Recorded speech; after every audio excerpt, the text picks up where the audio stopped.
Bonjour et bienvenue dans Femmes en 5 minutes, l'espace où la parole des femmes prend tout son sens. Aujourd'hui, nous parlons d'un sujet aussi ancien que sensible, la polygamie.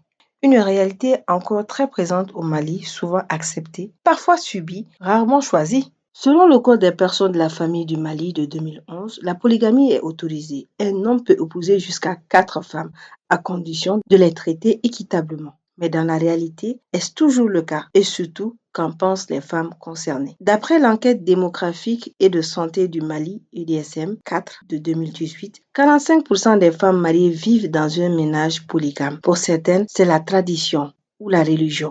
Pour d'autres, c'est une épreuve silencieuse, un combat quotidien entre acceptation, frustration et adaptation. Dans les foyers polygames, les femmes doivent souvent cohabiter, partager l'attention d'un mari, organiser les tâches et parfois même élever ensemble leurs enfants. Mais l'harmonie n'est pas toujours au rendez-vous. Petites tensions, jalousie, rivalité. Selon les études sociologiques comme celle de Fatoumata Bouhari, chercheur à l'université de Bamako, la polygamie peut fragiliser la santé mentale des femmes, créer des conflits familiaux et installer un climat de concurrence là où il devait y avoir de solidarité. En islam, la polygamie est permise mais encadrée. Le Coran, dans la sourate 4, verset 3, autorise jusqu'à 4 épouses à condition stricte de justice. Mais même ce verset avertit: si vous craignez de ne pas être équitable, alors une seule. Dans la pratique, de nombreuses femmes ne sont ni consultées ni préparées à cette décision et leur voix est trop souvent étouffée. Comme le soulignent les recherches du Centre de recherche d'études et de documentation pour la suivi de l'enfant au Mali, CREDOS. Face à cette réalité, les femmes prennent la parole, s'organisent, sensibilisent, réclament plus de justice et surtout plus de considération. Des initiatives locales comme des cercles de parole de l'association APDF permettent à des femmes de se soutenir entre elles et de défendre leurs droits,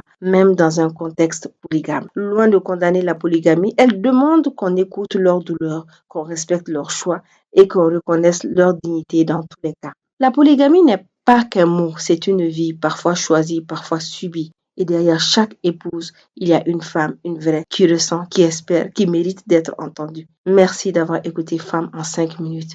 Et n'oubliez pas, si vous aussi vous êtes touché par la polygamie et que vous souhaitez partager avec nous votre expérience, merci de le faire en commentaire ou contactez-nous à travers nos voies légales. Partagez, likez et aimez nos publications de nouvelles du Mali. À très vite pour un nouveau sujet au cœur des réalités maliennes.